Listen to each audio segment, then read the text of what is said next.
2015, spring, I can't even get this right, of the North American LCS. The LCS. I'm David Freak Turley. It's the LCS, got that one right. We're still in North America. Along with my awesome, correcting me, caster compatriot, Joshua Jet Leesman. I wasn't correcting you to anything. I was just saying that it was You're helping 2015 North American League of Legends split. You're at least helping me not stumble through. Yeah, I mean, we are a casting team. That's so true. Looking forward to this. And I appreciate It's been you. a long time since you and I have cast together. So It's been. Could be good. Since last year, at the very least. Yep. Yep. Well, guys, it's going to be a whole bunch of fun. The action continues now. Cloud9 versus Gravity. And today is an opportunity for both of these teams to rebound from day one losses that, honestly, neither of these teams expected. Yeah, you can absolutely say that. I mean, on the faces of Cloud9 yesterday, you could see how hard that loss hit them, and kind of for good cause. Even though they have been together for such a long time, they'd actually never had a day one loss, and they specifically do not like to lose to TSM. But they kept getting outmaneuvered by TSM. Bjergsen got that one kill onto High, and from there, that singular advantage was just carried through so heavily on Cloud9. And it was strange because it almost looked like the team lost, which is a very rare type of loss for Cloud9. Yeah, so well played by TSM. C9 going to have to bounce back from this. We're going to see if they can leave that defeat behind, coming out strong today against Gravity. Now, Gravity is a team that many considered the strongest of the new teams to win their way into the LCS, but they did not look that way yesterday. You're absolutely right, because the last time we'd seen them before yesterday was at the expansion tournament where they completely crushed their way through. But if we look back on that game, there wasn't really anything redeemably positive about that performance yesterday. It was just bad for them. Yeah. And they completely have to bounce back. They have to dismiss that game altogether and walk into this one with a fresh peace of mind. So we see if they can do that against one of their toughest competitions in the entire split of Cloud9. Now, C9 say that they are constantly trying to improve their game, and that includes adapting some of the lessons from Worlds for the NALCS. We're basically the only team that hasn't really changed. I'm definitely excited to see how we're gonna compare to all the new teams, because basically every other team is a new roster. We still work well together, so there's no reason to change our rosters. Well, the biggest change we've had during the offseason has been moving. We moved up to North Cal from LA. We think more seriously about the games that we go into because we have to fly down every week for it rather than just drive and go back home. And it just gets you in the mentality of just taking the scrims very seriously and making sure we don't waste any time. I was pretty happy with how we did last year at Worlds. We learned a lot about how to play as a team, really. And we've taken that to our practice and been trying to apply it and trying to get better. A lot of what we did in Korea was just learning that every time we see someone, they're not actually alone. They're going for Acorn. It's going to be a tower knife. He's not by himself. He's got his entire team behind him. They can be there at the snap of a finger. In comes Dani as well. They're trying to get the hell out of there. It's a double kill for Samsung Blue. Going forward, our goal is definitely to do better than we did last year. It's the beginning of a new year. It's a completely new patch. I'm pretty excited for the LCS season to start again. It's been a while since I've seen my comrades in combat. Well, Cloud9 looking to do better than last year, and last year was second place in North America, so there's exactly one spot on their minds. Yeah, and they also want to do better than they did yesterday, and True. it starts here. Yeah, well, if they can beat out TSM and everyone else, see if they can do that now today against Gravity. Let's check out the starting lineups, because on the blue side, it is Cloud9 in their home colors, Balls in the top lane, Meteos in the jungle, High in mid, Sneaky on AD carry, and Lemonation at support. And on the red side, it is Gravity, with Hauntzer in the top lane, Old Man St. Vicious in the jungle, Keen in mid, Cop on AD carry, and of course, the explosive Bunny Fufu on support. We'll see if he gets his Thresh in this game, one of his better champions for sure, something that kind of everyone watches out for. Yeah. Now, Gravity early game was very rough last time around. I think it's something that actually both these teams had a bit of a rough time in. So a lot of great ganks by Winter Fox set Gravity far behind. They never recovered. Yep. Bjergsen solo killing High, where he was so respectful of a Rek'Sai gank, he kind of, I would say, misplayed the lane, let Bjergsen get in on him. Yeah. And then they never came back from that either. Yeah, for Cloud9, their side lanes were playing very well. The lane swap worked out for them. But yeah, High had the Fizz over Ahri last game. And I was actually talking with Charlie after the day, and he said, yeah, Fizz wins that matchup. Mm-hmm. Except High was just over-respecting Rek'Sai, because every single time he wasn't willing to actually pull into Ahri, which is what you need to do to win that matchup, because he thought Rek'Sai was going to be there.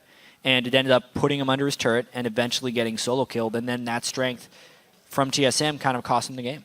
And it's actually a little bit strange to me that he had to respect Santorin so much in this game high, because Cloud9, one of their biggest strengths as a team, especially in North America, is the fact that they ward so darn well. They seem to have such good vision coverage that they typically are able to track the enemy jungler. Meteos does a good job of that himself. Their deep wards typically see where the enemy jungler is running around. The fact that they never got tabs on anyone, that they were always so afraid to play aggressively and push an advantage high specifically, that's atypical and, of course, was a big factor in that loss. And that's, I'm sure, what they talked about afterwards. Cloud9 normally is the team that doesn't mess around when they're playing these League of Legends games, and they're able to close out games against inferior opponents fairly quickly. That had been the case until Summer Split of last year, when they actually started playing to the level of their opponents, which is something they really have to watch out for here. Since Gravity did not look very good yesterday, they need to show themselves to be the superior team. And for Gravity, it's a chance to try and be a giant killer. Yeah, we'll see if they can do that. Of course, Cloud9 is a team that started their season out 0-2 against Complexity, for example. As you talked about, playing down to the level of their opponents, you don't expect C9 to drop these types of games. Gravity going to hope for a performance much like that. Jarvan going away from St. Vicious. Let's see if Cloud9 still do have smiles on their faces as they start picks and bans. There are so many things that these teams want to ban, and there are a ton of different strategies you can use coming into this. Because you just start listing off the champions that could be banned. You're thinking, all right, Sivir, Annie, Rek'Sai, Gnar, Kassadin, Lissandra, LeBlanc. Like, it goes on and on. Rumble, maybe even a Lee Sin or something. It's too many to ban. So at that point, you really just start having to strategize which champions do you know, power pick-wise, that you can play the best, or which champions do your opponents know the best that you want to deny. And these are just looking like fairly generic bans on both sides. Yeah, so far that is the case. Ball's pulling his fair share of attention, though. 2 of the 3 bans so far aimed at him, but this is a man I feel like we see adapt quite well to the times. Whether it's a tank or a mage, he seems to perform quite nicely, especially by NALCS standards. Hauntzer, a name that many of you guys don't know very well. When he was on LoLPro over in the Challenger Series, was one of the shining stars of that lineup. And now, his LCS, not quite debut now, his second game though. A player I expect to do well. And amazingly, a Fizz ban over Rek'Sai. That's actually a name we didn't even mention when we were going through the pluritude of champions that are bannable. Kassadin as well coming through for Gravity. I think that Rek'Sai is an overpowering pick in many circumstances. We'll get to see if Meteos has had time to practice it enough, since it's just banned all the time in solo queue. You only get so many solo queue practice games there. Morgana going to get picked right away for Bunny Fufu here. And the early Kassadin pick also blocks a lot of the potential mid laners that High would want to play, such as a LeBlanc. Typically consider Kassadin very good in this matchup. Also considering that Rek'Sai is a flex pick, and I guess we just don't see her play top lane much, I still think that chance exists. But it's always something that I want to keep in the back of my head whenever I see this champion picked. This is the 5.1 patch that we're playing on as well. And to me, the pre-nerf Q top lane Rek'Sai really put her over the edge. I'm getting it this time. Yeah. I'm going to be calling Rek'Sai I'm hearing you. The majority of the game.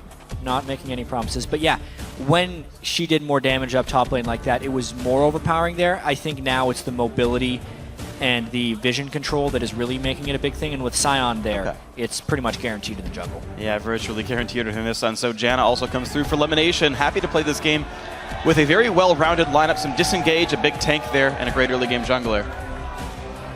And the crowd is chanting for Gravity, because why not? Who wouldn't want to see Urgotheimer.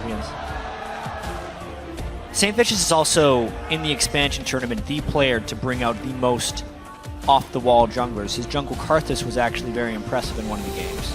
Yes. So the door is open for them to do things, even though Lee Sin is up.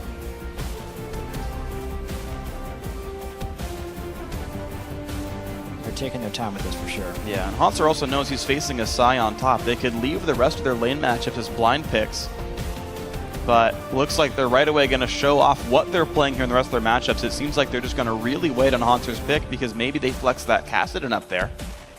Saint will play Vi, and Cop will play Corki. Probably his best champion.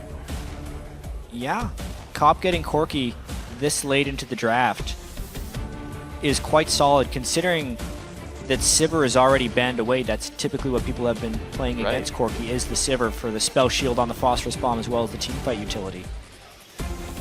it'll leave Sneaky to pick something else. And to talk to your Kassadin point a little bit, I actually almost default to thinking it's going top lane. Yeah, At really. this point, I see so many top lane Kassadins really do well. Ooh, well, Sneaky's going to be well protected in this lineup.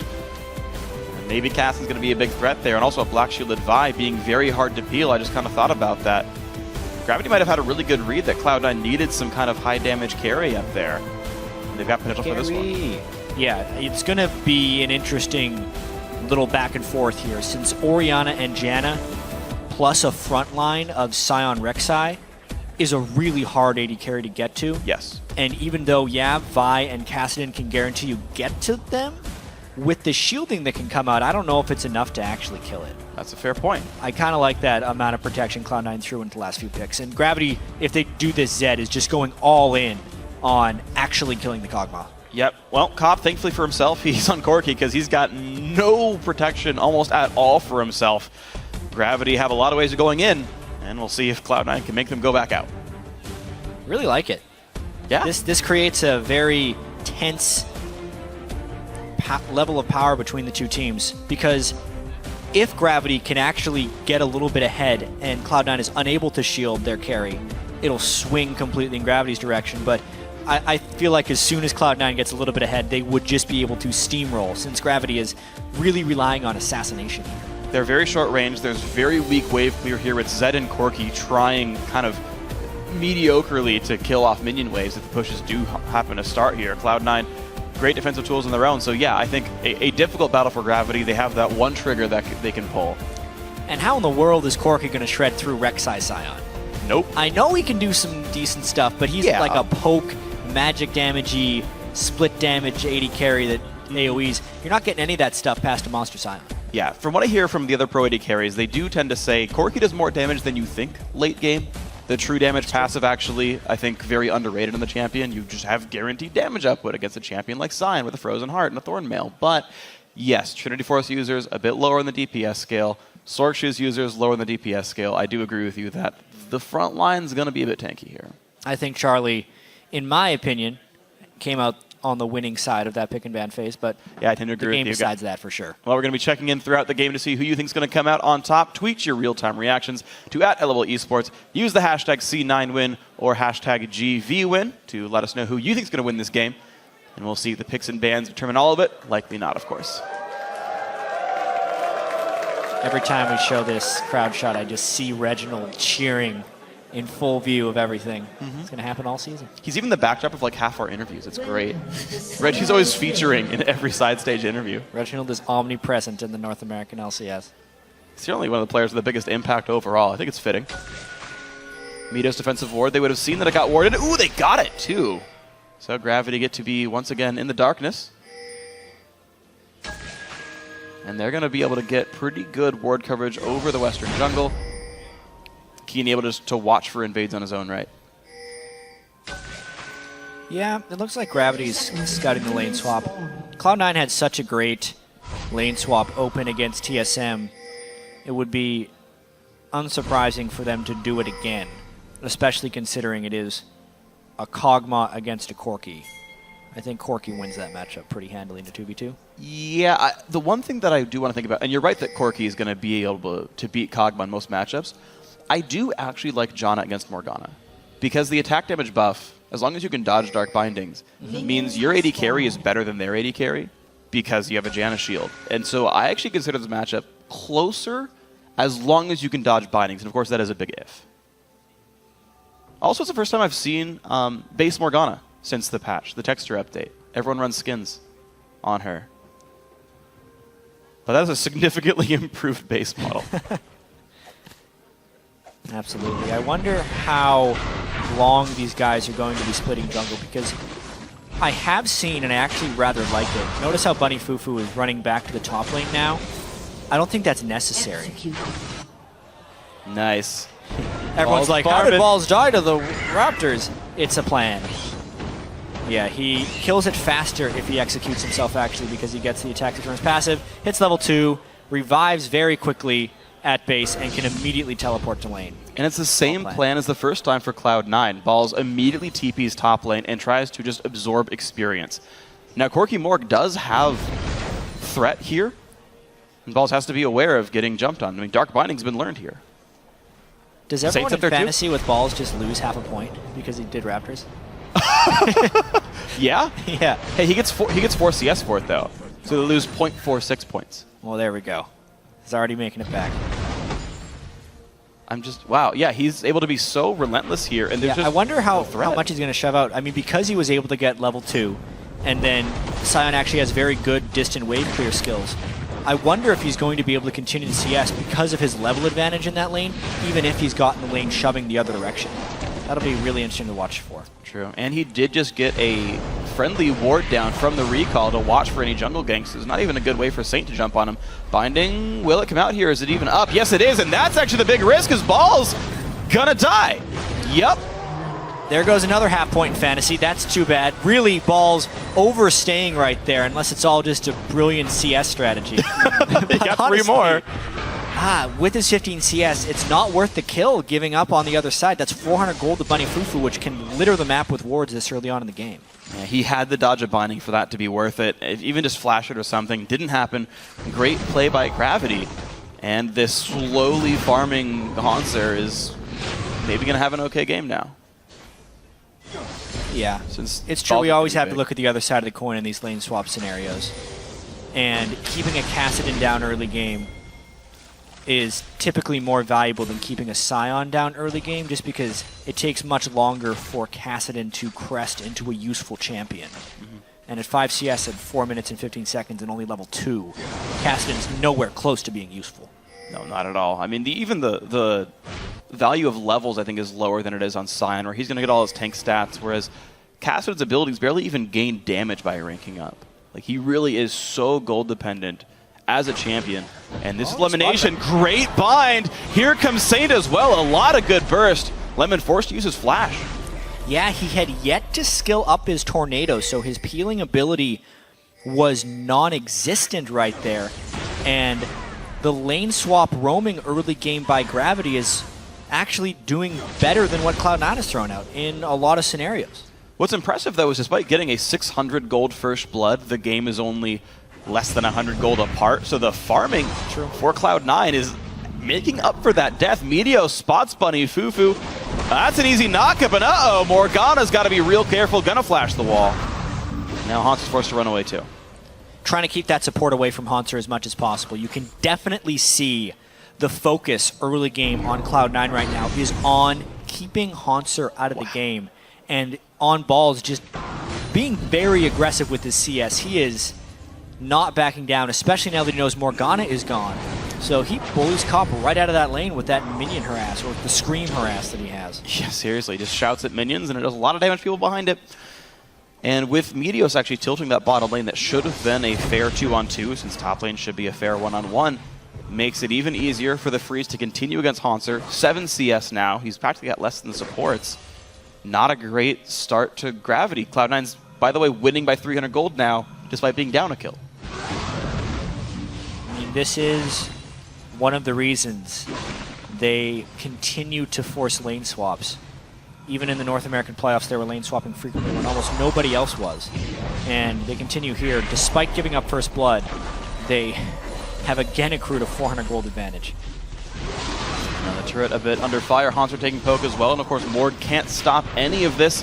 If you're behind a minion line, Morgana's not going to push you out of lane in any way whatsoever. Meteos taking up the water hamster. A little bit of vision for the top lane. He had fantastic river control early on in the other games as well against TSM.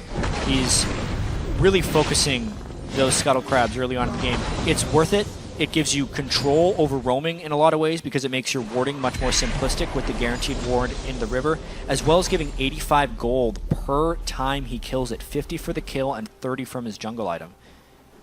The jungler who controls those generally wins the early game if you're also able to clear the rest of your jungle. And so far, so good. 27 to 23 CS. Meteos hasn't been slacking in terms of farm. In fact, practically level 6 here. Saint forced to leave his own jungle on what would have been a strong side of the map. And nope, Meteos just... He knows where he trinket is. wards, control over the blue buff. That, of course, will spawn soonish. C9 already ready to fight for this. Bunny Fufu only level 4, but there comes the engage. High gonna take a lot of damage. Shockwave will hit, but is it enough? No, St. Vicious picks up 1. Now here comes Deathmark. Will it be more? This is pretty dangerous. Balls gets 1 thanks to a teleport and an ultimate. Lemonation survives as well. What a great fight for Cloud9. Actually 2-2, I take it back, it's equal. Yeah, and Cloud9, I think, thought they were much safer going in there, considering the fact that Balls was able to teleport down, and Cop would be trapped up there as an AD carry. But based on the fact that High really got jumped on at the start of this fight, before Meteos could get off any good burrow ability, destroyed them. As he's using a Shockwave, it is pretty much his dying breath, so he doesn't get to use his spell rotations. Not to mention, I think Bunny Fufu was a little bit ahead of Lemonation on that, so he gets there as well. And they salvage 2 kills out of getting caught in the jungle there. But of course, what you didn't see in that fight was the fact that Cop was top lane, farming up, knocking down that top turret quite a bit, and he's going to have most of his sheen because of that recall. And again, they went 2-2 in a 4v5. That's not bad for Gravity at all. It's definitely a big improvement over what happened to Gravity yesterday against Winter Fox, where Keen was ganked relentlessly by supports and junglers again and again. Now, not to say Keen's performance was great in the laning phase. One thing we weren't able to talk about during that lane swap and the gold lead that Cloud9 had been able to get was that High was out farming Keen by a pretty good clip. That's actually equalized now because Keen was able to pick up that kill during the skirmish in the jungle. And now, since High is yet to itemize any armor, Keen can start asserting a little bit of dominance in that lane. Yeah, Cutlass done no major defensive items at all for High, just some ability power that makes his shield better. Not exactly a big boost. Meteos so far has saved the Rek'Sai ulti, not to get around the jungle too fast, but maybe he will find a gank on that champion. Both blue buffs have been transferred successfully. And so far we stay in a holding pattern as the lanes go back to their generally expected allotted champions. And now we have to track how Haunter's able to farm against Balls of Sion. Cassian is pretty good at CSing under turret. It'll be a matter of whether or not Balls can get harassed down beforehand. As we mentioned yesterday, those Rek'Sai screams are some of the most anticlimactic things in League of Legends. At least Sion misses or hits something and it's exciting either way.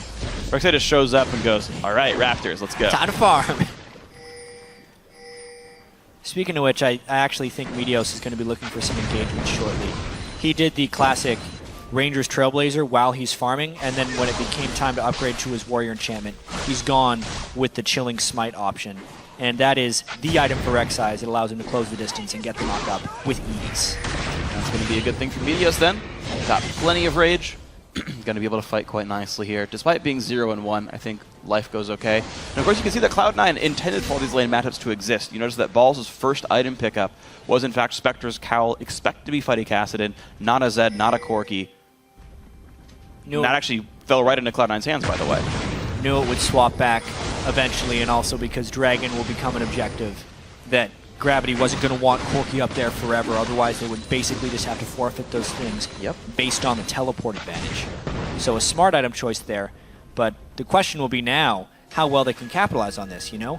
We saw yesterday when Meteos was spending that time top lane, mid lane started losing, and they weren't able to get much done. The classic synergy between Meteos and Balls was kind of non-existent yesterday, and even though they swept this ward, they still know Meteos is in the brush because there's another one there that they're not accounting for. Exactly, and Saints kept himself on the top side of the map, knows he hasn't been spotted himself because he's got the Raptor buff on him, so no wards have spotted this Vi.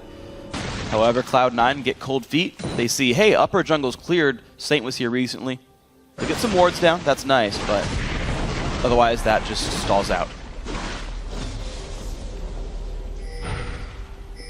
Definitely a subdued game. It's interesting in the fact that Cloud9 seems to have been playing the lanes better, but Gravity is capitalizing on more of the small advantages that Cloud9 is presenting, or basically punishing Cloud9 for some of their over-aggressive moves. Balls in the top lane, and honestly, even though Cloud9 could have had an advantage in the jungle fight that High perished in, they were not properly grouped to display that type of aggression.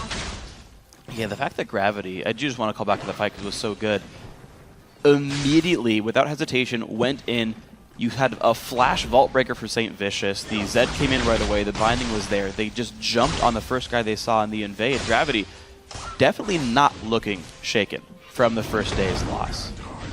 And it's somewhat to be expected. There are a fair number of veterans on this team, Cop and St. Vicious, as the leaders of this team. Yeah, nothing's happening. Just some Krugs.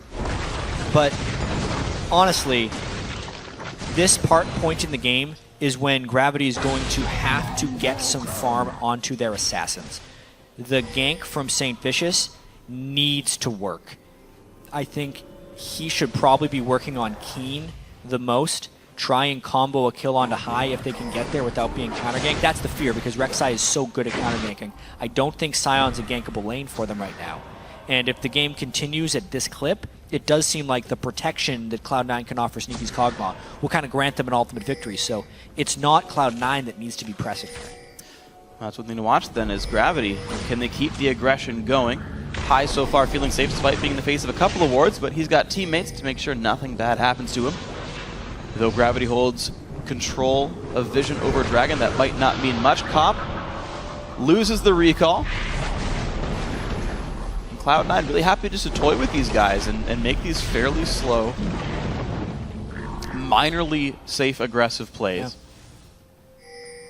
400 gold lead for them despite being down a kill. Again, I have to just stress that there's literally 1,000 gold lead from the laning phase that Cloud9 have created.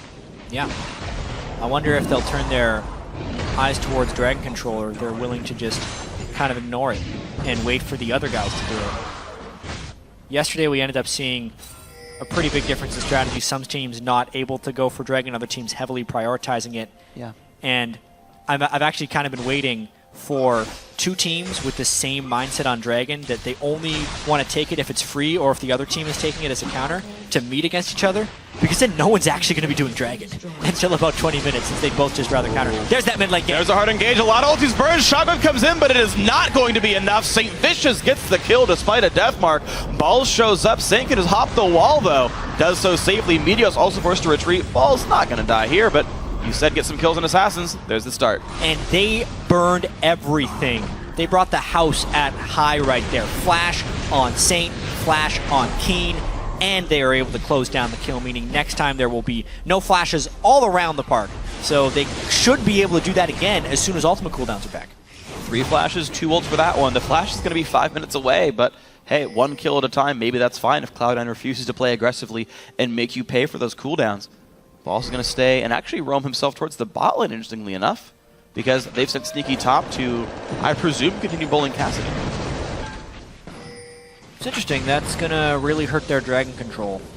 But as I was mentioning beforehand, they're not necessarily caring about the Dragon that much. And yeah, the turret pressure could be the critical thing. One thing that can stop St. Vicious and Keen from returning to that mid lane gank would be if they can kill the outer turrets and get some deep wards inside the Gravity jungle with safety. They already have that one on the side that Saint was just there. You can see Rek'Sai and Janna over on the other side getting that vision control, doing their best to protect the mid lane. Well, you had mentioned the bottom lane matchup at the beginning of the game, and I know Kobe and I talked briefly about Sneaky and Lemon, how Lemon a very underrated support, and this duo lane one of the scariest. These guys, despite being on late game champions, a comp you typically want to wait for the late game for, have by themselves primarily taken down 2 turrets. The bot lane in a 2-on-2 matchup that they now have won, the top lane from the rotation. They don't care about this Dragon that Gravity are so keenly looking for.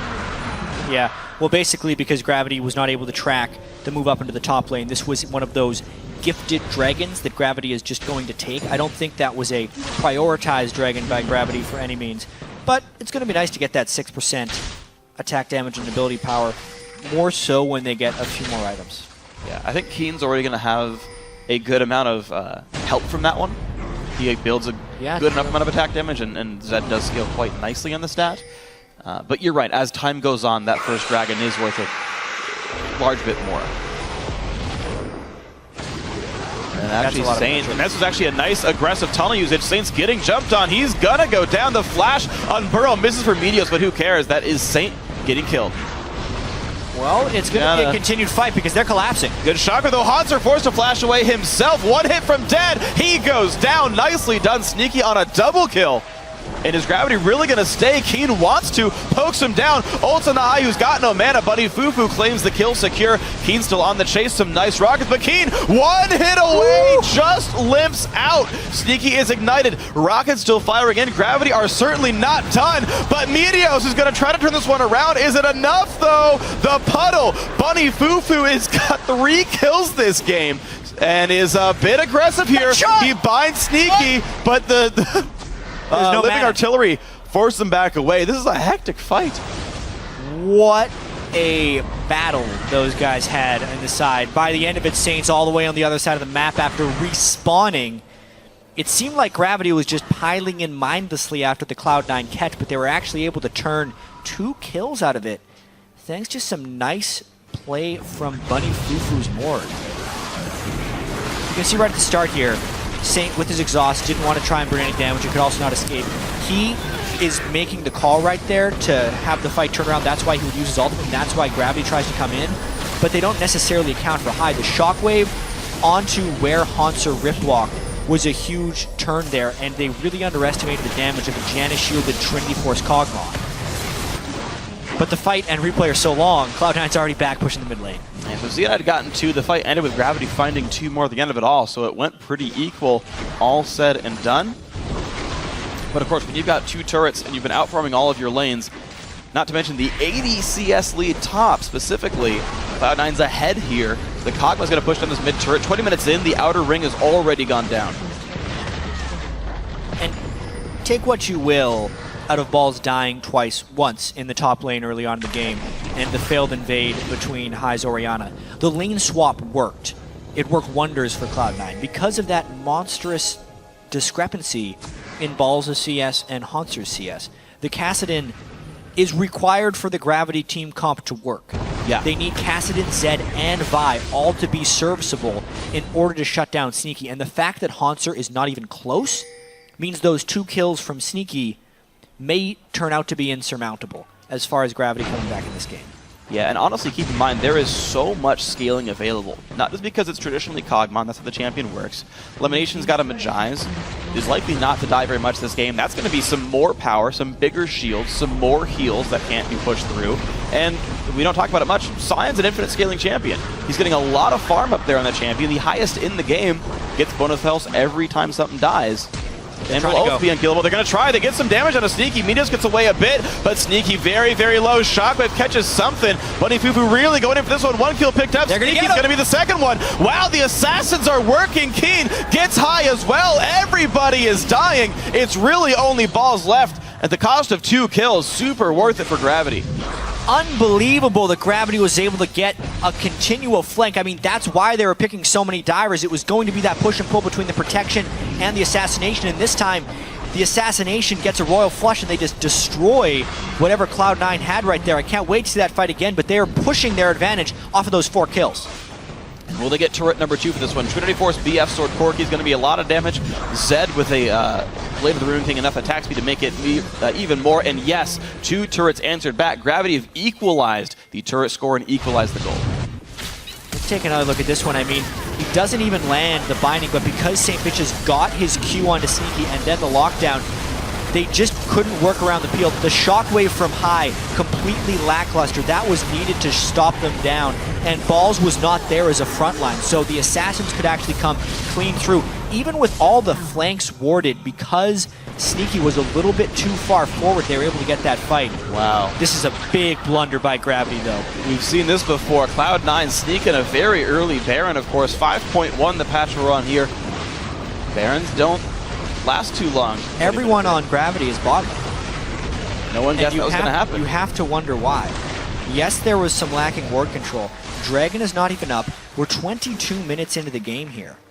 And Cloud9 is able to get a Baron to bounce back after that fight. The gold they just got from that pushes them slightly ahead of Gravity. And they're going to be able to recall really quickly and try and make it back for this Dragon. But the one thing to keep in mind with this Dragon is, of course, it's a Baron buff team. Exhaust is back for elimination as well. Rek'Sai screams towards the top lane. Cloud9 not really that interested in contesting for this, it seems, whereas Gravity are right on this spawn. Yeah, it's just Dragon number 2. So Sure. it's not too big of an edge for Gravity. Cloud9 will happily trade the Baron for that Dragon. As what it looks like. Maybe they could have tried to rush head first into that, but after the fight they lost, they're sticking away from there. We got to be able to keep eyes on Keen in that next fight. It's crazy how much work he did. The amount of peel that was used prior to Keen going in on Zed was really what swung that fight. So Cloud9 now needs to have a higher appreciation for Keen's damage and use their peel on that, not necessarily on St. Vicious or on Kassadin. And the thankful thing for Cloud9 as well is they managed to get the mid lane tier 2 turret as payment for that dragon. Gravity was behind them, the quick push happened, Baron buff minions, of course, great at taking these things down. There's so many different advantages trading back and forth. Not only are the comps so different, but split pushing definitely available here with the turret damage buff. This turret itself taking plenty of damage even without that. Cloud9 really knocking it down. Gravity, can they go in on this one? They really want to, even though Cloud9 has the Baron buff. Now, they won't be regenning. That's a good amount of poke. I wonder how much they're going to be willing to commit on this. Wow, Ball's at half HP, High also. You just lost the last fight. Unless you really think just exhaust elimination is the difference you needed to make this fight work, this is a risk for Cloud9 to stay out this far. I think they realized that. Yeah. They backed away. Pretty good hold there by Gravity. Cop able to clear the waves. Yeah, so the one thing I do think might matter here, and I think it's because of how the comps interact, Dragon 2 means more than it does in the average game. Because there's a Zed who can win probably any 1v1 matchup in the game right now. Maybe not against Sion, but has turret pressure because of this Dragon buff. Not going to be until Baron is done for, because unless they are grouped up as 5, their entire base will go down. Yeah. They're really looking to set up a flank here that is Gravity. They need to be able to come in from multiple angles like they did in that last victorious fight. But since Cloud9 is up against the wall there's only 2 possible angles instead of 3. Now they're going to run backwards and to the left. They know something's a bit amiss here. They actually pinged the warning. There's the ward, spotted out Keen. The artillery from Kog'Maw also, make sure they know he's there. And now Cloud9 have 5 of those 6 outside the base turrets. A few seconds left for the empowered recall. And Cloud9 have managed to capitalize really well off that Baron buff.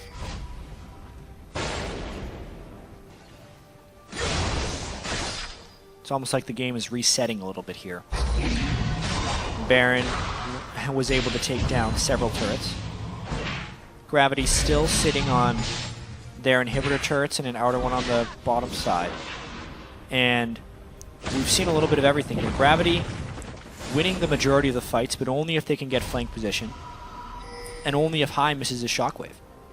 I think the next fight will place an even greater importance on the mid laners here. Whether or not High can put down a greater zone of protection with Orianna, or if the exhaust can shut down Keen, or if Cloud9 can just straight up heal him because he's a big threat now. There they go. They could get flash away. Ulti's not as in. clean. Exhaust used on St. Vicious, but it does not seem to matter. He goes down right away. Here comes Zed. High takes a bunch of damage, already gone. Bunny Fufu, 2-man stun. The follow-through is there. Down goes Sneaky. Meteos the target. He's going to drop as well, but the cleanup from Balls might be just enough. Haunts are forced away. Cop chasing for Lemonation. That will be actually another kill. It's a 4-for-2. Gravity winning again. Their dive is so relentless onto Cloud9 right now. That was not even a clean initiation by Gravity, and they still take another fight. 4-for-2. That is so worrisome for Cloud9. I think there's a big fault as well, exhausting Vi instead of a Zed. Yeah, absolutely. So right here, St. Vicious does not even land his Power Fist, gets almost no damage onto Sneaky. The exhaust didn't matter that much, and they kill him right away. But even the Janna ultimate was used prior to the initiation, far too soon.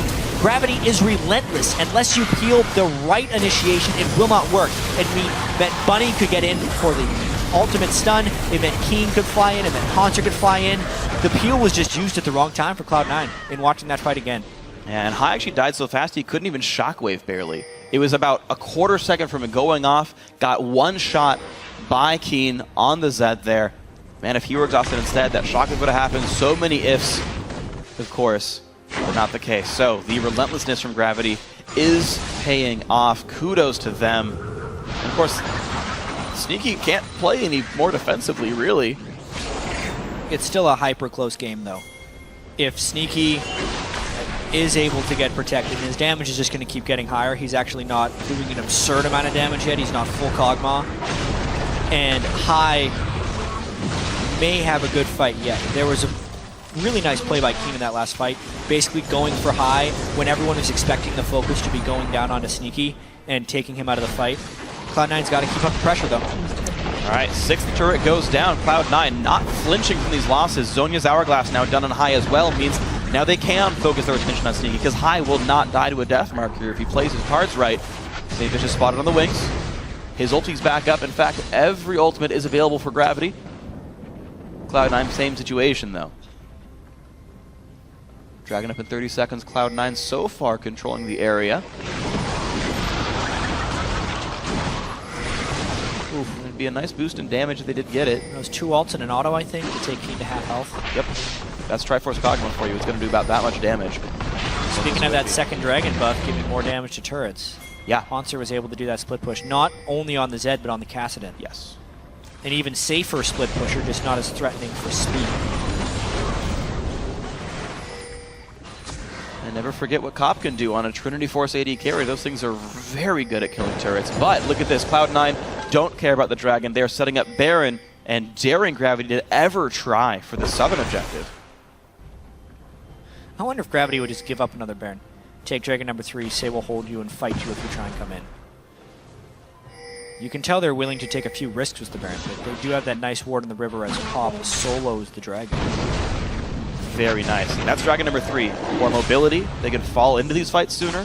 They're now 12 minutes away from Dragon 5, if that does become the case. Cloud9 can't give that up forever. Yep. And the move speed's going to help them chase down and dive as well. Yeah. I mean, they're already better split pushers. Now they can't even be caught as easy. I don't know. Gravity actually in control here. It's very impressive. Putting Cloud9 in a real danger of starting season 0-2. Which would be unthinkable after watching them dominate IEM San Jose. Here they come. Slow on a Sneaky. Will they go in? A rocket lands from Cop. Balls a very large tank. But yeah, he doesn't really feel any pain in this one. Level 15. Frozen Heart and Randuin's here. He's got some nice cooldown reduction, by the way, so a lot of spam available to him. He's actually been a decent damage threat in these fights. But the fights are so short-lived, it doesn't really matter what kind of damage Balls can deal. So tricky. Balls just needs to find a way to keep people in front of him. It's just... Gravity went all in with that last pick, Zed. They were going to skip the front line from Cloud9. That seems like their plan. It's been working pretty well. Just running straight from the squishies. So far, so good. See if High can land one good Shockwave. It was Bjergsen who beat him up in lane in the very first game of the split. And Bjergsen more or less hard carried TSM in the matchup. High here has missed, honestly, numerous Shockwaves. He had a good early laning phase, but now 0-5 and 7. Hasn't kept himself alive in team fights. It's a bit of a worry for Cloud9.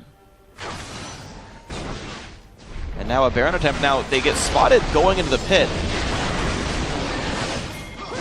Yeah, this isn't a flank that Gravity would want. They need to get a flank of some kind on and get off that Baron. It slows Meteos is going to get jumped on. He's got very little health. Flashed away. Now Gravity have taken quite a bit of poke themselves. The inside track in the mid lane is here for Cloud9. They could trade an inhibitor for Baron if they want right now. Gravity's got to go back to base right now. Otherwise, Cloud9 could easily take that inhibitor. This forfeits control of the Baron Pit as well. It does smash a giant minion wave on the bot lane, though, and look at this damage output. This could be the 6th turret for Gravity as well. Looks like some of the recalls have gone off. They will defend the base. Bot lane turret does go down as well. So, hey, Gravity got themselves a slow push bot lane, made C9 stick mid, made Balls TP top, got a turret for it. This has turned into an incredibly close game. 3 dragons are the only differentiating factor, really. Even turrets, even gold, kills are close. Wow. And such great interactions between the team compositions as well. I can't say that enough. Gravity recognizing that Cloud9 had built a lot of peel, and then instead of trying to pivot at the last minute, just went even further into the same direction. Some would say If you do that, you can dig your own grave. But Gravity has played it properly. They're still in this one. And this Baron is probably theirs. They're going to want to try, though. Baron goes down. It's been picked up. Ball's in the front line anyway, though. In comes Bunny. Flashes in. Looks for high. They're going to break all the shackles, though. Stun on St. Vicious. Now, how will the rest of this fight go? Sneaky, low on mana. Not much artillery available. Balls and Meteos on the front line, taking up plenty. No assassinations have yet happened. McKeen has ulti. Goes in and a sneaky. Nice flash over the wall. Haunter. Zhonya's off on the side. Gets the kill onto high. 1 for 0 Gravity. And out they go. Down goes Sion. 2 for 0 Gravity. Cloud9 forced to run away. Gravity Nothing just to show. seems to be far too mobile for Cloud9 to keep their mitts on. That was as good as Cloud9 is going to get a fight, I think. They had the front line in place, trying to keep as many people back as possible. Zed flash ulted and then got peeled, but the flash away was straight into the midst of a Kassadin, and now with a Baron buff and 2 people dead, Gravity looking to take a big edge. Absolutely massive. Baron buffed up. Inhibitor goes down in the mid lane. 4,000 gold lead in their pockets, and they've got Dragon number 4 only 2 minutes away.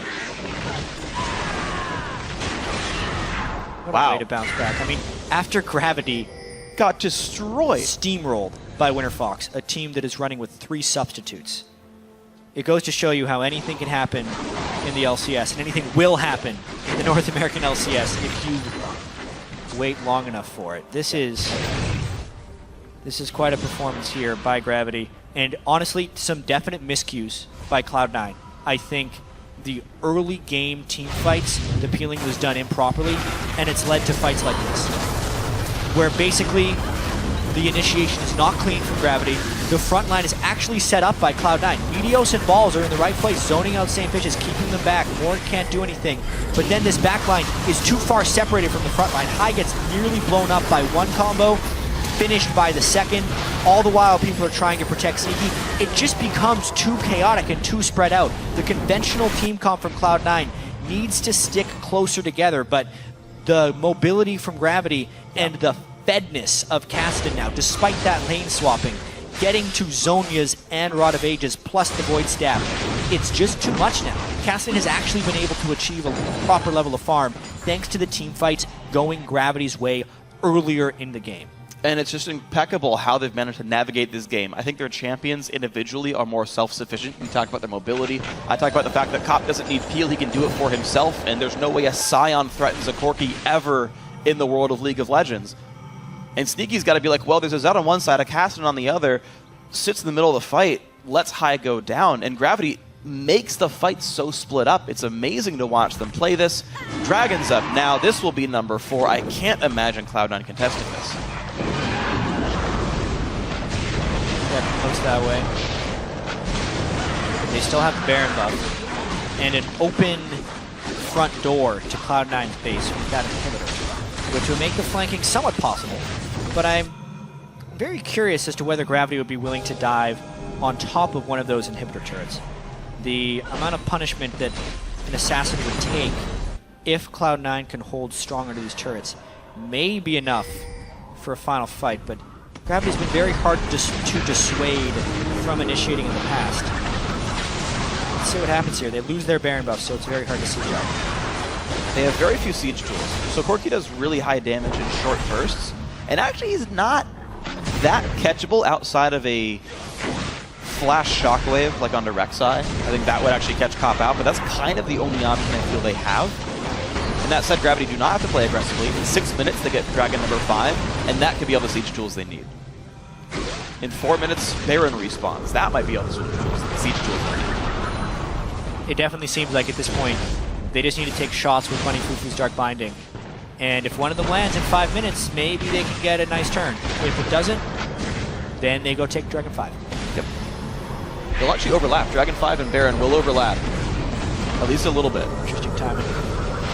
Also, people on Cloud9 had to peel away to kill super minions, so they're getting as much damage down on these turrets as they can without fully committing. Oh, boy, good Black Shield. They took 2/3 of that turret. Doesn't look like Cloud9's going to be able to hold this. Gravity may not have to wait for Dragon number 5. Not with all these waves. Cloud9 can't keep up with the wave management. Not at all. Very nice by Gravity, splitting up, not getting caught out. The more I look at it, there's not a lot of reliable hard engage by Cloud9. Sion can be dodged away from a Black Shield. Meteos has to flash on Burrow for a 1 second knockup. And you can just Black Shield whatever does get caught out here. And while Hai would love to be able to land a Shockwave, if he lets the ball leave his side for a second for protection, he's going to die. As we've seen in a few fights, Hanser just jumps on top and uses a spell combo, takes 3/4 of his health. Very true. And a very large risk. Cobb with a Bloodthirster shield, able to hit inhibitor turrets whenever he wants. Last patch, that tornado would have hit him. Hanser blows up Hai, by the way. Speaking that is a of top which, lane kill. Yep. How did Now, that happen? The two of them showed up. Hai didn't see it coming. Zonius wasn't even used in that, though. Hai Fast. having a very rough game. There's a second inhibitor going down. The bot lane still being sieged safely. Oh dear. Completely Gravity's game to lose at this point. And then some. 2 inhibitors, maybe a third on the way because Hai is gone. And that turret is a few shots from death. This could be a triple inhibitor take by Gravity with ease. Looks like it's going to be Cloud9 seeding that and letting Gravity take that third hit. Now the mid one has just respawned, so do Gravity stay for this? Hai's up in 10 seconds. Health bars have been slowly brought down just a little bit. Gravity are going to stay. Cloud9, will they contest? You'd almost hope Cloud9 tries to fight out of desperation, but Gravity never even gives them a chance. Nope.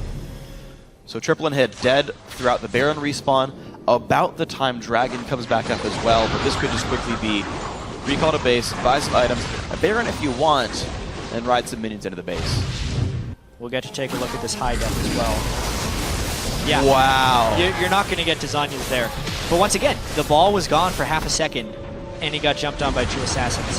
Hai not performing up to a Cloud9 level these first 2 games of the LCS. Getting pressured heavily by Bjergsen in game 1. And while he did have an early laning phase here, just not many plays on Orianna. Wow. Worth. They're going to have to rush this down super fast. Well, they have a Blade of the Ruined King They have Kog'Maw. 0 inhibitors. So Yes. even if this Baron just turns into an extended fight, Super Minions kill their base, and they're caught in the Baron pit. This is going to be ugly. All Gravity need is time. All they need is for the minions to win them the game. Cloud9 jump in on Saint, but he is tanky. Balls gets hit by a Baron. He's lost a lot of armor. Keen from the back line. Ults on a Sneaky. Nice ulti by Elimination, but it's not going to be enough. Down goes almost all of Cloud9. There is no way to get out of this one. Sneaky is going to be the 4th casualty. Balls chase whatever down he can, but minions are already in the base. Hanser's going to TP in. This is GG. Gravity takes down Cloud9 in shocking fashion, honestly. Cop 5-0-11, Keen 7-2-10 against Hai in the mid lane. What an upset. Cloud9 starts the season off 0-2 in the first week. Gravity bounces back from an crushing defeat in game 1, only to take down Cloud9 in their second one. The fan vote was 92% on Twitter earlier on in the game. I bet you the one online may have even been higher because honestly, Gravity, after their loss to Winter Fox yesterday, looked like the worst team in the LCS. And today they showed a high level of coordination. They picked double assassins and a Vi, full dive, against Janna, Orianna, and a strong tank line. Things that don't really seem smart at first glance, but they made it work. I gotta say, these guys picked up a new coach weeks ago.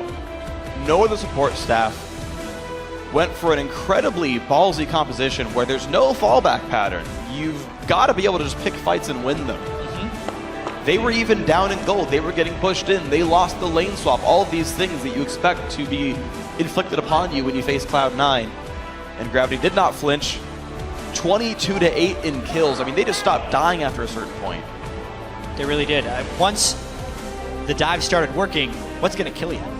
We said in Champ Select it was going to be a make-or-break game in either direction. If Cloud9 could avoid the flanks and repel the assassinations, they were going to crush. But if the assassination started working, they're literally killing the damage dealers. So what is ever going to kill them back? Yes. And that's exactly what happened. Balls was left there to watch as his carries were mercilessly slaughtered by Zed and the Cassidy. Yep, a team high on mobility. Simply split everything up. Dive into the back line. Kite the tanks as you need. Balls, despite getting a crushing lane couldn't do anything in fights. A 90 CS lead on Kassadin at one point. Yeah, and Kassadin had more to do in that game than Sion did. Yep, it really is. Yeah. He couldn't keep the opponent in front of him, which Sion is one of the most counter-playable champions in League of Legends. Yeah. All of his things are skill shots. Everything is dodgeable. And if you bring a mobile enough team composition and you play it properly, you can make him feel very ineffective. And that's what ended up happening here with Gravity. Kassadin, Zed could fly right past. Vi was able to flank around. Black Shields and Corki. You can just face tank his ult with the Black Shield. You like walk up and say, nice knockup, bro, and then just turn around and walk away. It's so great. Like this was great, and it was fun to see the picks that came out because it reminds me slightly of C9 versus Team 8, where you kind of let C9 get a lot of these highly contested champions. I would say they got COG versus Team 8? And comparing it to this game. Okay. So yeah. I feel like Cloud9 got so many of these highly contested champions, the Rek'Sais, right, the Jannas, these champions that everyone wants to play all the time. And I don't feel like Gravity picked as many of those themselves. I could be off on this one. Yeah, People I mean, could it's pretty disagree. much just the Kassadin. Zed is banned occasionally. Kassadin's a high ban, but it's kind of like 1 versus 2 in that sense. Right, and then they said, no, we got the Morgana to counterplay everything you're doing. We're going to play full Assassins to basically deal with the fact that you've got Disengage. Beautiful game by Gravity. Absolutely wonderful win. For more on that game, we're going to send it down to Riv. Thank you very much, gentlemen. Great cast on the game, and a great game it was. Gravity pulling out of the win on Cloud9, which means they're 0-2. Saint, the guys looked good coming into today. What was the deal yesterday? What were the thoughts on yesterday's matchup? Well, yeah, we can't beat Winter Fox's subs, but we can beat Cloud9. So I don't know what it is, but I think yesterday was just kind of it was like a challenger game almost, where you fall to like an early roam and like really aggressive stuff, and then we tried to counter with aggression. When the right play is just to be safe and stick to your team comp and stick to what you know is right. I want to ask you a little bit. When you left the LCS, there was a bit of that hiatus. You said you took some time to yourself to recuperate, reinvigorate. What was that time like, and what did you kind of do to put yourself back in this position to be ready and get back into the LCS? Well, when I took the year off, I originally went in as a coach, but I only did that for like a year. Or no, I only did that for like a week. What am I saying? But yeah, I did that for a week, and it didn't really work out for me because I don't think I knew enough about the game then. But taking a year off, I got to interview a lot of really good people. I got to interview like Lakers coaches, a whole bunch of different people on my show, and look at their coaching styles and then what they do. And I got to really research the game and just learn to be friends with everybody on the team and work together. And I think I grew a lot. Yeah. I think I grew. You're trolling me now. All right. Why the mobility comp? What was this game about? Was it what you wanted against Cloud9? It's what you thought you could get around the table with? You guys controlled Dragons, controlled the whole game. We saw a completely different Gravity from day one. I think it's more Cloud9's fault because it felt like they like disrespected us because they picked a 2 damage comp. Like all they have is Cog is non-mobile and Ori's non-mobile. And I already have Vi locked in, and we have Kassadin, and we can like pick. We had the counter pick on 5th pick, so I think Cloud9 really messed up in the ban pick phase. You guys have Dignitas coming up next week as your first game. Going into that, what's kind of the first week going to be like after this? Now, is it R&R for you guys? Are you going to go and hone the strategies and skills? What's going to happen? I mean, I'll probably go get some dinner. I hope Sugarfish. Pray to God, but. I love Sugarfish, but yeah, we'll probably just take a breather and then chill, and then we're going to go back to scrimming on Monday. Like, not take any time off. All right, on. Congratulations on the win. Best of luck in the rest of the season to Gravity, taking out Cloud9 to give them an 0-2 on the first week of the NALCS. Right now, we're going to throw it down to the analyst desk, break that down a little bit. Thank you, Riv. I have to say, I mean, the 0-2 start by Cloud9, uncharacteristic of them, the first time that's ever happened. And I have to agree with Saint in his point that I really feel Cloud9, fumbled there in the champion select. They ban away Jarvan and Gnar on blue side, all to pick Rek'Sai, and then end up with this 2 damage dealing comp that is fairly immobile, like you said. Yeah, and a big part of that, too, is they picked up this composition after Morgana was picked in the first round by Gravity. It was really, really strange. The only thing I didn't really like is the Sion in this team. And it wasn't just the pick of Sion. I don't like Thornmail on him because he's not the type of tank that has anything to force the enemy AD carry to attack you. He's full tank Sion, like they kept on mentioning. You can dodge all of his abilities. They're fairly slow. And especially if you have a AD carry that's got a built-in jump, it's usually pretty easy to get around him if he is like your main person trying to lock them down. And then he doesn't put out any damage. If you build something like anything else, like even a Tiamat, a Hydra or something, even if your Scion dies, he does way more damage when he dies. So you're looking for Scion players to make their build the reason why their backline has to deal with you. Yeah, have some sort of threat there with that tank, because a tank is all about only as good as, he can either zone the AD carry, which you have to have some CC abilities that are really threatening, or you're going to have some damage that you can deal with them. That situation, he didn't really have either of those. That being said, I love the way that Balls played the early game. He got giant CS lead, crushed it up there, gave away an extra kill just because he was so focused on getting so much CS. Yeah, you're looking for the Iceborne Gauntlet on him.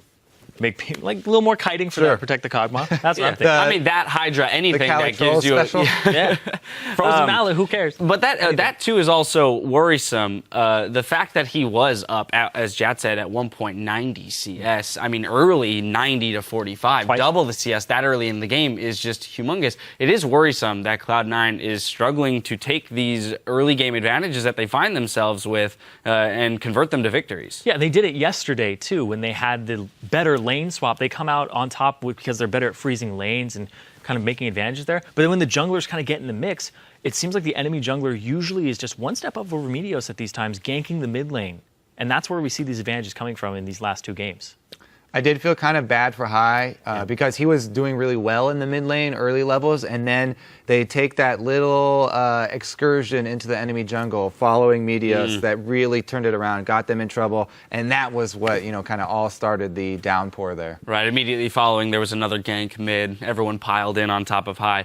This is not to take anything away from Gravity, because if we jump to their side, day and night, the difference between their play yesterday, as Saint mentioned in the interview, their play against Winter Fox, where he felt it was very challenger level, like we're just going to bash our heads against the wall until it works or lose. And then today, a much more methodical approach to being behind and turning the game around. The thing is, it was actually fairly similar. It's just that it worked this time when they went with the kills. They still went. He went super ham. He was flashing in. He would Q, then flash, then get the ultimate off. But they had the follow-up this time. 2 solo lane assassins. They have the damage. All that Vi has to do is hold down the AD carry for a second. He got to Sneaky. He would either get some summoners or something out. Even if Vi goes down after that, the assassins can easily take him out. And once the assassins start getting fed, that's where the team really shines. This is really just the difference between the aggression when they were too far behind to make it work yesterday, and they actually made the first step this time. Let's pull a replay up because we've got a couple that kind of illustrate this point. We're going to go 20 minutes into the game. We're going to the mid lane, and Kobe, I'm going to let you take this one away. First example of Gravity kind of turning the game on its back in terms of retaking control. All right, let's take a look. Midline. Oh, yeah, here we go. So Saint's already charging up his Q, as you can see, over in the side. Let's roll the clip. Flash Q there from Bunny. Just barely hits Meteos, but you can see Saint's eyes are always right on Sneaky. Cop is on the top side, coming in as a flank. Jack kept mentioning the multiple angles that they were going to attack Sneaky from. You can see everybody swarming into that back line. And for this fight, Balls actually had to ult into it because he wasn't there at the beginning. So that's one of the only ways where Sion could be an effective front line is if he was already there and already being able to hit it slow and try and charge up his Q. Then he would at least have could take a whack at trying to peel for Sneaky and keep him safe. But this one wasn't even there. I like the immediate initiation from Gravity, no hesitation there, and they jump on the back line. Yeah, and Hai ended up missing a shockwave there, only hit Bunny Fufu with it, and then he was completely out of mana and couldn't do anything from that point on. Also, I like how they're assigning their assassins. Keen is putting pressure on Hai, and then you have Hanser run in to get the slow onto Sneaky, and then he also has their their jungler, St. Vicious, on Sneaky as well. So they're dedicating 2 people to shut down that Kog'Maw, and then nobody really has anywhere to go with their damage threats at that point. And it's so important that they also used Corki as their AD carry because he has the longest range dash as of AD carries, and he was almost a semi-assassin himself. Since Corki builds right into Trinity Force, a little bit more durable, and then he usually builds Blade of the Ruined King right after, so he's a little bit an assassin of AD carries as well. You can see he was fine coming in from a flank himself, that fight. We're going to pull up our second replay and get right into it. Zyrene, I know you wanted to take this one away. 25 minutes into the game, mid lane, another great example of the commitment to the team fight by Gravity. Yeah, and this is basically more of the same of what we were just talking about. You're going to end up seeing St. Vicious go with the hard engage, the flash, the Q, the R onto Sneaky, and then take the fight away from there. Well, it'll be pulled up on your screens in just a second here. All right, here we go. All right, so we can start rolling the clip right now because Saint is going to come out from Fog of War, flash, Q. Then he's like, well, I'm not done with you, Sneaky. R's in. And then they still assign their assassins in the same way. You're gonna see Keen right onto High. And then High, he gets so much pressure on him, he gets his shockwave off the animation, but it doesn't actually do anything. And then Morgana's in there, Bunny Fufu, everybody's trying to run away, and he's just their extra insurance with the AoE slow. So I love the way they're splitting their assassins and going after the damage threats, and then it's just these tanky, moderately tanky cleanup here. It's incredible how deep St. Vicious went into that fight in the beginning without, you actually notice the backup for that fight didn't come for quite a while. And it is that kind of like that decisiveness, but also how much it caught C9 off guard that prevented them from being able to deal with the initial threat of Vi in the backline. And even so, you notice how close that fight was. And this is later in the game when Gravity are more fed. That fight that Cloud9 were actually set up to defend this one, and they were so close to actually pulling that one out. If the shockwave does go off, and they're able to get that split second of CC on both mid lane assassins, then they would have a much better chance in this one. Sneaky would have been able to take one person down. It almost worked out. I think that the small tip that they needed might have been an exhaust spell from High in the mid lane rather than an ignite. The ignite that he took didn't really help them that much getting any sort of solo kills or anything like that. And when you're against this many assassins, the more exhaust the better, because actually in that fight, Lemon used his on Vi, which didn't block very much damage. May have saved it for Zed, but if they had to, then High could have used it on Yeah, Zed. I completely agree with that. And something else here, too, for Gravity is they had so many damage threats, but they were all of the hard engage. Cloud9 really had no way to start these fights because of the Scion and against the Morgana, so they were able to secure themselves every Dragon because they went up to it, and they're just like, all right, if you're going to come in and fight us, we'll peel off Dragon, go immediately after you. We saw that when they were trying to contest Baron, that Gravity was in the pit and kept pulling off of it, like, all right, Cloud9, you want to go? You want to go? You want to go? And every time Cloud9 was like, well, you know, we have to back off because we're kind of split. And then they do a perfect split on their assassins. Like, I can't praise Gravity enough for the way that they played this composition because it is very hard to do. And one of the only teams that I've seen being able to like pull it off effectively was like CJ Entus. Not Frost. One of the Blaze? Blaze. There you go. There you go. They have Flame in the top lane. Yes. And, you know, all right. CJ Entus Blaze. And they no longer exist. So it's CJ Entus Blaze. They pulled it off when they had Akali, Zed, and Lee Sin. And they had triple assassin. I thought it was absolutely beautiful to watch. And then when I see it here from Gravity, I see little sparks of that. Well, I have to say, a little bit worrisome from Cloud9. Two, you know, fairly solid starts in both of their games, but definitely falling off. You know, and coming out with losses across the week. And then, of course, over on Gravity, I have to commend them for really stepping up their play here on the second day of week 1, coming out of the week 1-1. Now, we'll see if we're in for any more surprises today. After the break, it's going to be Game 5 versus, or Team 8, rather, versus TSM. You're watching the NALCS, and we'll be right back. Game 5, Team 8. So many numbers.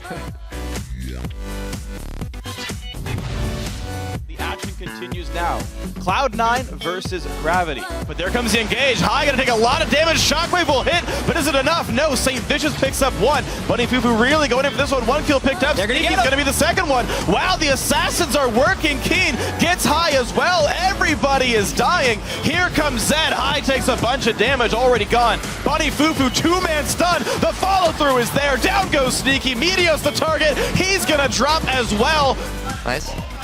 Nice. Kill him. Rek'Sai dead, Rek'Sai. I'm pushing mid. Nice. Hell yeah. In the game.